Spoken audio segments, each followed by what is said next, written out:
This is the best laptop that I have ever owned. And in today's video, you're going to see the full review on the ASUS ROG Strix G14 2024 edition. I'm Cameron, and this is Gamer vs. Tech. Something that was real.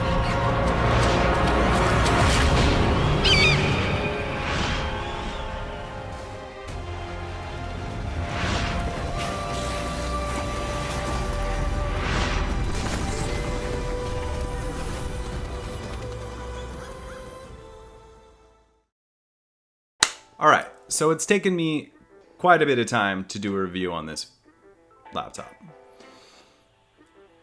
It's had its ups and downs, mostly ups, but there's definitely been some downs.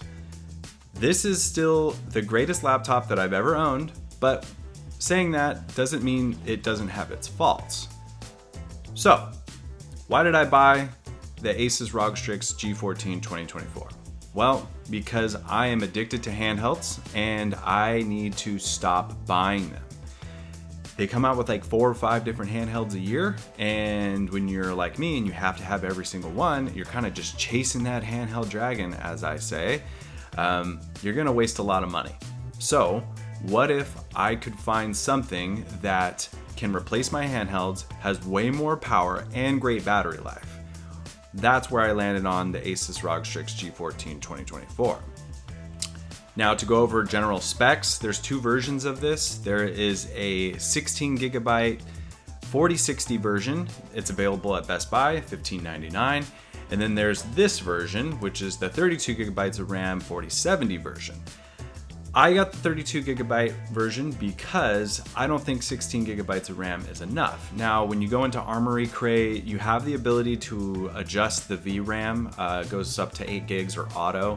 But for the most part, as we know, like, it will use as much as it needs. But if you're using 8 gigs of your total 16 gigs, especially if you're just running on the iGPU, you could lose some frames. So 32 gig is definitely the way to go. That's just my suggestion. I wouldn't waste your money if you're really planning on gaming hardcore. Now, if you're just a casual gamer, I have definitely used the 16 gigabyte version and it works totally fine. You're not gonna have too much of a problem using that one, but if you're a serious gamer and you want to squeeze out a little bit more extra frames, definitely the 32 gigabyte version is the way to go. Aesthetically, they look about the same. They do come in a white version. I have the gray version, which is available directly from ASUS's website for a more premium price. It's $21.99. But I'm not a white laptop person, so worked out for me. As far as why else I bought this, you know, the hype is real. I mean, the battery life. We'll talk about that later, but the battery life is really, really good. So in today's video, this is going to be an unplugged review, meaning this is not going to be plugged into power at all during this entire review. Once again, I'm trying to replace my handheld. Some people play with their handhelds totally plugged in. That's cool, you get your max TDP, but the fans are going crazy, the heat's extreme. Kind of the same thing with laptops. You put it in turbo mode or even manual and you set your TDPs with this laptop, it will get hot. It's not incredibly loud, but if you ramp up the fans to 100%, it gets pretty loud. So personally, I like to use my handhelds in bed. My wife will be sleeping next to me and I'm not trying to wake her up. So this is going to be an unplugged review for those who want to see how this performs only on battery. And I'm going to show you how you can tweak things to get the maximum amount of performance or the maximum amount of battery life. Cosmetically, the laptop looks absolutely beautiful. As I said, I've got this gray version here. It looks really, really, really good. You can't go wrong with this laptop. I mean, aesthetically, it's very pleasing. The screen is absolutely insane. We'll get more into that. But the aluminum chassis all throughout the entire laptop just makes it feel super premium. The aluminum itself, it's very light. This, I mean, it's so light. It's insanely portable. Other than that, it is kind of a fingerprint magnet. Now, not as bad as I've seen other devices, but if you're repeatedly pressing one particular spot with your palm, or you've got Cheeto fingers, which I know some of you do, it's gonna show spots. Not crazy, like I said, not like other devices, but it will show some spots, but it's an easy wipe down. To me, that's not usually a reason to like take a negative mark on a device, because if you're holding it as much as I do, I mean, you're bound to get smudges on the screen, you're bound to get fingerprint marks or oil marks on your device, so it's not that big of a deal. But for those who want to know, it is slightly a fingerprint magnet. So what are my likes? It's extremely portable, super small, and that's a big thing for me, especially when I'm trying to replace my handhelds. The second thing is, and this should be the first, is this screen is absolutely amazing. This screen pops, the colors are vibrant, the darks are dark, blacks are black, and it's not even on HDR right now. This screen looks that good. I hardly put this in HDR for battery saving purposes, but damn. Once again, the build quality, absolutely insane. It's really good. It's got a great premium feel. You can't go wrong with this laptop. It kind of is like a MacBook killer. It feels like a MacBook, but it performs way, way better. Also, something I'm gonna say right now is probably gonna make a couple of people mad, but I don't really care. Another really good thing about this laptop is the Armoury Crate software. Now I have a bunch of ASUS devices. My full build, my main build, is all ASUS. I use Armoury Crate for that. It is very buggy. It does have bloatware. It's kind of sketchy sometimes. And, you know, yeah, sure, I can see where people are with that. But strictly speaking, on the ASUS ROG Strix G14, Armoury Crate runs really, really good. I have not had any problems with it. It's not buggy at all like on my other devices. It runs really smooth, and particularly on this device, it does everything I need it to. Now I have used G-Helper. Everyone's gonna say, delete Armoury Crate, use G-Helper. G-Helper is amazing. The guy that made that, great job. But if you're like me and you kind of don't want to fuss with it and you just want to rip it out of the box and start using it right away, Armoury Crate is totally fine. You're not going to find a problem with it. Now, another thing within Armoury Crate, and I'll show you a little bit later during actual gameplay, is the resource monitor. Now, I know a lot of people love MSI Afterburner. I use it as well sometimes. Even AMD has its own overlay where you can see FPS, CPU, even GeForce Now experience. Or GeForce experience. There is even an overlay. With the resource monitor that's within Armoury Crate, it also runs really good, and you get everything you need as far as information-wise, FPS, CPU, GPU performance. I mean, you got CPU temp, you got voltage, wattage, literally everything you can possibly imagine, and you can customize it. I really appreciate that that is integrated within the Armoury Crate software, and it just is another thing that I don't have to go download. Like when you go download MSI Afterburner, you have to download like 3 other programs to get it running. I'm not trying to do that. I'm going to install one program, it's gonna work, and that's how I want it to be. Now, like I said before, this is the best laptop I've ever owned, but that doesn't mean it doesn't have its faults. Now, let's start off with a lighter note, the battery. The battery life is absolutely amazing. However, when you play on this, you want more. It's just a given. You're like so mad when this thing's done because you've been gaming for maybe even a few hours and you just want to keep going.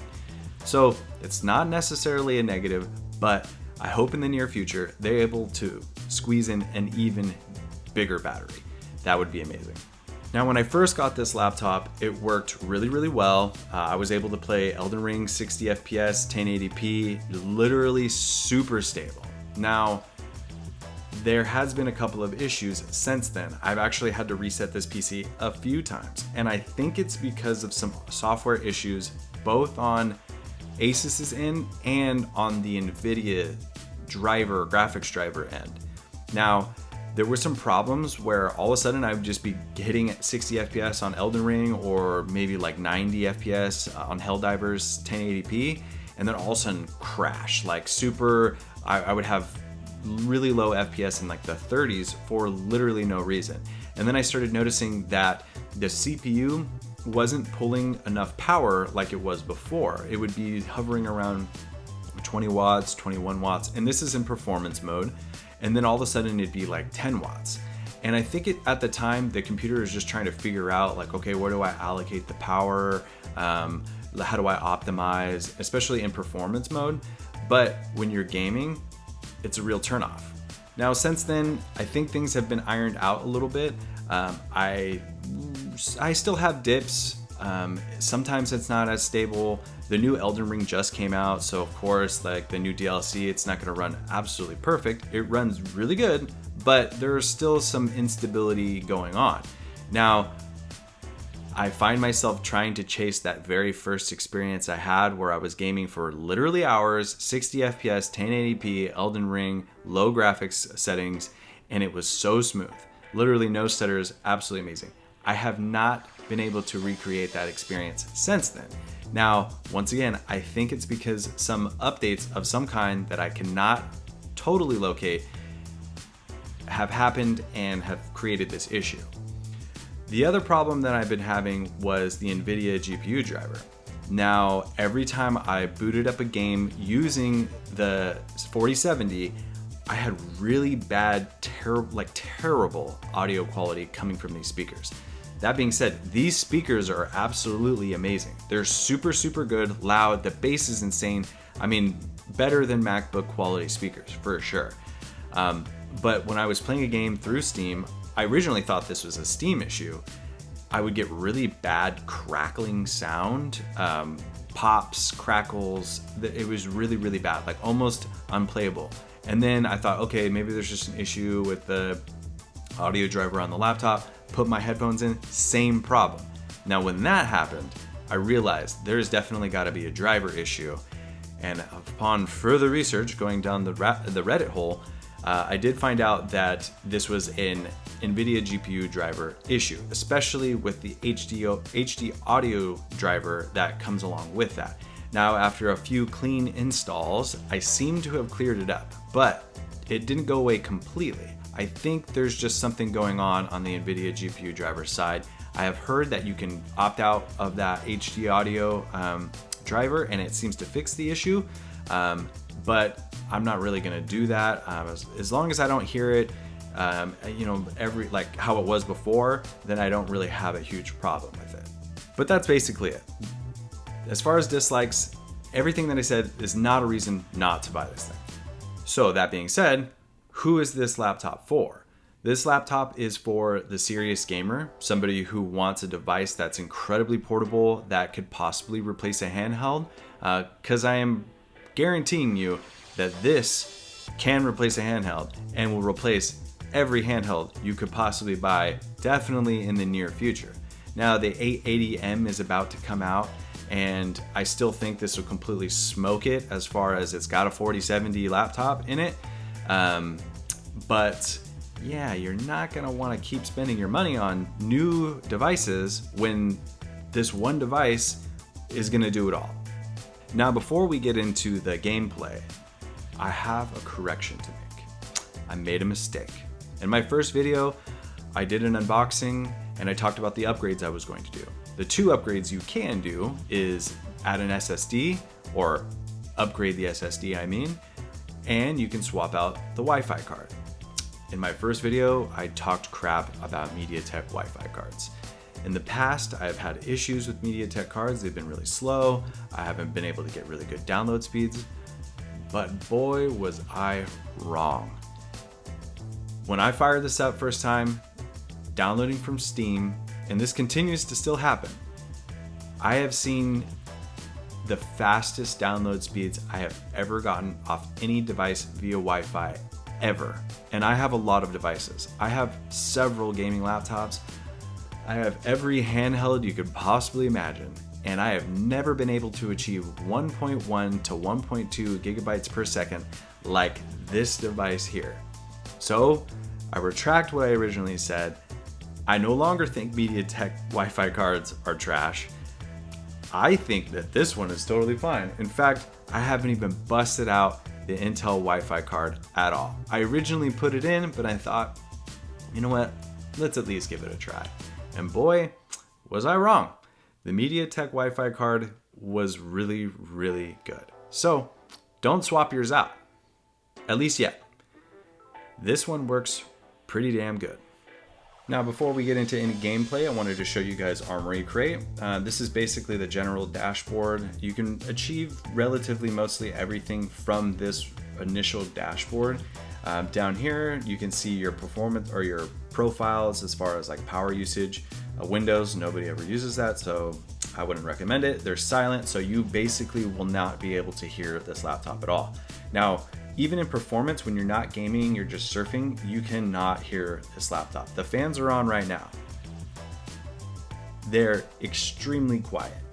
Now, switching from silent to performance will give you a definite performance boost, but ASUS's performance tag here is kind of misleading. It's more like a balanced performance. Initially, you would kind of think, oh, it's maximum wattage, maximum TDP, all that stuff. That's not the case. It is definitely balanced. Now you've got turbo here. We won't get into that because you can only access turbo if the PC is plugged in. Now you also have manual, which manual allows you to set your TDP, basically what wattage your CPU is going to use, what's it going to boost to, what's it going to sustain. I recommend these settings here, 30, 33, and then 65. You can also adjust your fan speed profile. You can custom create one. I like my fans a little bit more aggressive when I'm gaming hardcore. You can also change the GPU fan and like the thermal targets, the system fans, just in general. It's really nice. It's great software. Once again, not buggy at all that I have experienced. If you come on down here, you can see your GPU mode. Now, Ultimate is complete 4070 or dedicated graphics. Now, Standard is essentially Windows version of NVIDIA's Optimize or Optimus, which is basically, it's not going to use the dedicated GPU unless you're using a graphically intensive program. So gaming, stuff like that. But otherwise, if you're just surfing the web, it's going to stop that and it's just going to utilize your CPU and your iGPU. Eco mode is completely iGPU. Now, if you're trying to save the most amount of battery, you don't have your power brick with you, or you're just trying to squeeze out the most amount of time not being plugged in, Eco mode is definitely the way to go. Now, this has the 780M integrated within it, and we can set the TDP, which is great. So we can max the 780M out. It runs really good. If you have a 780M handheld of any kind, like the Lenovo Legion Go, which is a Z1 Stream, except it's basically a 780M, or any of like the 1X players, 8840Us, 7840Us, anything like that. It's basically the same performance, but think of max TDP. We're talking 35 watts up to boosting up to 65 watts for a few seconds. Like it runs really, really good. Aside from that, your overall dashboard is going to give you just basic information. Now, the last thing I wanted to show you was if you go in, and you can change pretty much anything within this PC. You can change the colors of the keys, which right now the keyboard's completely turned off because it's on battery. Now I can turn that on, but I'm not going to do that because it's going to waste some of the battery. We have the slash lighting on the back that you can adjust. You can tell it to pretty much do whatever you want. But one thing I did want to show you guys was a couple of these things. So memory, you can free up processes that are eating up your memory so you can have a better gaming experience. Here we can go further into that GPU mode, get some more information. Here's that lighting section. And as far as the resource monitor, now, like I said, this works really, really good. Here is just the initial layout. This is not what you're gonna see when you put your overlay on. But here you can adjust like kind of how intense you want your overlay to be. So I have it set to a level 3. You can also come down and check out the settings, which initially from the first get-go, it's gonna say text and graph. I usually take the graph off because then you'll have like a giant overlay with graphs and stuff. So I just set everything to text. Aside from that, we'll kind of get a look for what the resource monitor looks like. You hit that, it turns on. Let's exit out of here. So we've got your FPS. It's also going to tell you the time. As far as CPU and GPU goes, it gives you the full readout. So it's going to give you megahertz. It's going to use utilization. It's going to tell you wattage. It's going to tell you temp. It's going to tell you the fan RPM. That's very extensive for one piece of software. Like I said, with MSI Afterburner, you have to download multiple programs to even get that going. This is just one simplest piece of software, and it works really, really well. Now we also have our battery percentage here, which is nice because you kind of see how much power you're drawing and how it's affecting your battery. You got your memory usage here, so of that 32 gigs, how much RAM is being utilized right now, and then also your VRAM. For me, this works really well. I don't need anything else. I don't want to make things more complicated. I just don't want to download more software. Right, so here we are. We're jumping into Elden Ring. The Shadow of the Erdtree just came out. Let's see what we're running.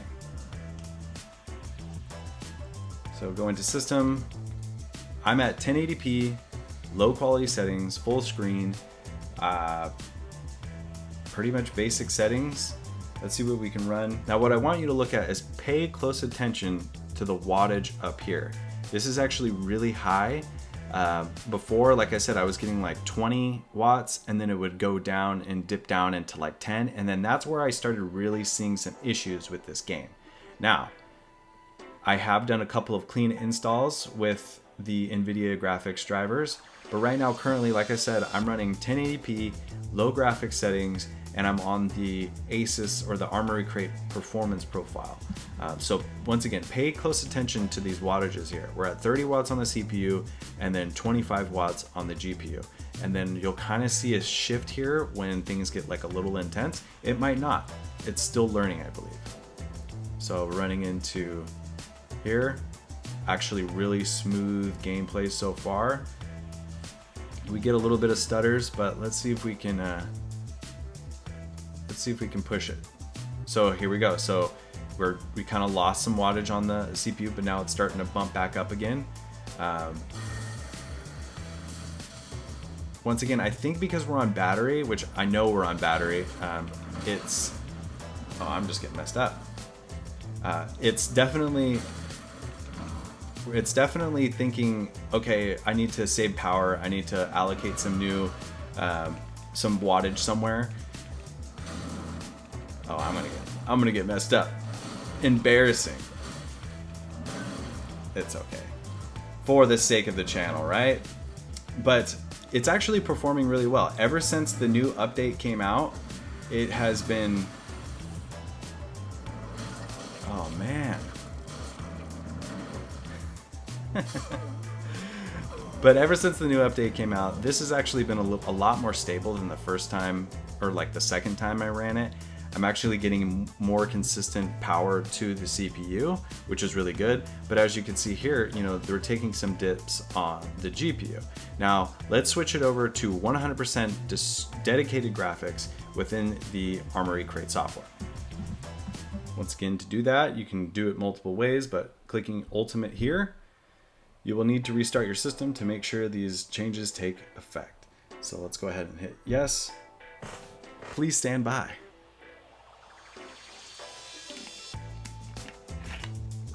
Kombucha, it does the body good. Now when you switch over to the dedicated graphics, upon that initial restart, it does take a little bit longer than I would expect, but once again, not an issue. Just don't think you just bricked your computer. Another thing I should point out is Windows Hello works really, really well. All right, so we're back. We just switched it over to dedicated graphics. As you can see here, we're on Ultimate, which basically means dedicated graphics. We're still in the performance profile. You can see just initially off the bat, the megahertz of the CPU actually has gone down a little bit, but let's see what happens. All right, so we're back. We're back into Elden Ring. We are, once again, still at 1080p. We have low graphics quality settings. As you can see here, CPU is still drawing power, but we're in dedicated graphics. So let's see what our FPS is like as far as consistency goes. Not seeing a bunch of dips. Very smooth experience. 60 FPS, saying pretty consistent. Let's see if we can hop in and fight something and see if we see any dips. I know there's a guy right here.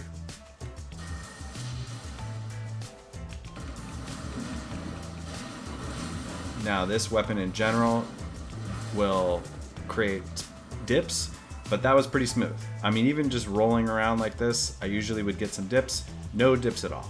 So the dedicated graphics is doing what it's supposed to be doing. Extremely smooth gameplay experience. Now let's see something here. What I'm gonna do is I'm gonna run around and I want you to pay attention to the battery percentage. You're gonna kind of see how this reacts just completely on the dedicated graphics.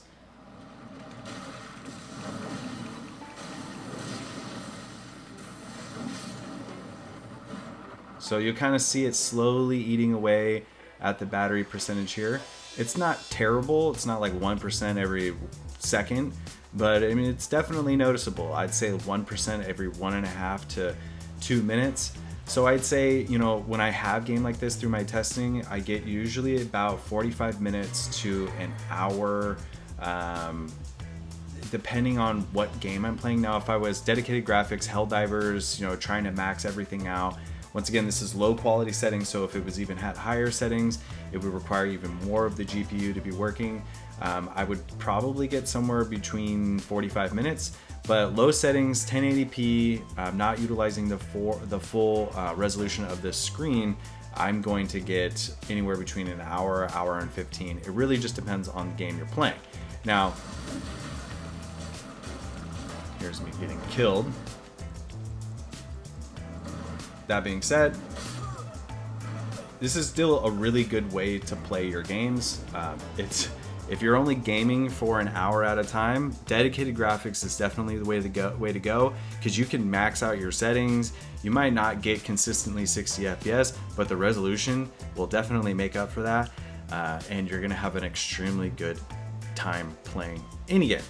Now, let's jump in to specifically and only iGPU and see what kind of performance we can get out of that. The process of switching from ultimate to eco mode is kind of a pain in the butt because you have to switch it back to standard and then you have to go to the iGPU. So yes, it's not as simple as click, click, done. It's more like click, wait 5 minutes, click, and then wait a little bit longer. Not a huge deal, depending on what you're using this for, but it's not as seamless as it could be. All right, so I ran into a little bit of a problem. I think I found another bug in the software. Now, I don't know if this is Armoury Crate's problem or if this is an ASUS problem, but I just went to go use eco mode, and for some reason, it's not completely disabling the GPU. I'm experiencing insanely loud fan noises. Let's just give it a restart. Let's just see what happens.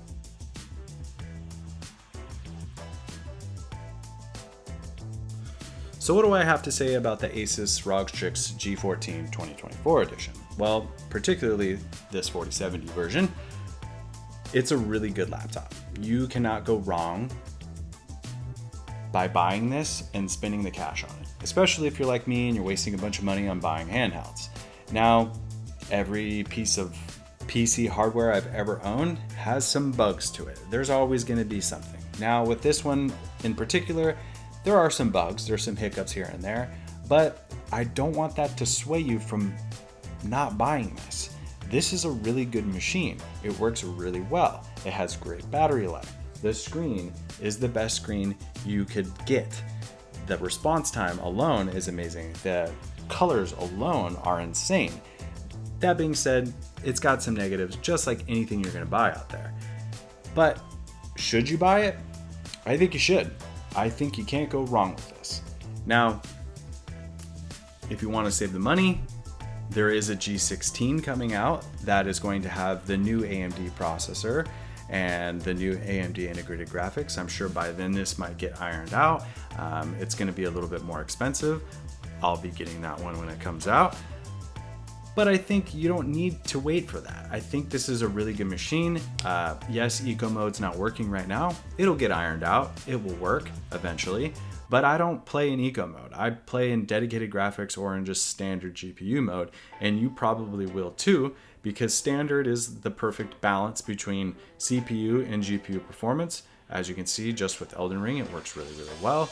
I don't think you're ever going to put it into eco mode because, I mean, unless you're really trying to game for hours and hours and hours and hours and hours, which currently you cannot because it's broken, I don't think that is something you're going to want to really do anyways. As far as graphics and getting even full resolution, standard or dedicated is the way to go. You're still going to get 45 minutes to even 2 hours on, depending on the settings and graphics and blah, blah, blah. But I think you should buy this. You don't need to look anywhere else with handhelds. Buy this instead. Now, there's of course the ROG Ally X coming out. There's other ones coming out. I'm probably still gonna get those, but I shouldn't. I have this. So don't be like me and waste your money buying handhelds. Buy this instead. This is an amazing machine. You can't go wrong. Please listen to what I have to say. This is it. Thank you. All right. Well, once again, I'm Cameron. This is Gamer vs. Tech, and y'all have a great day.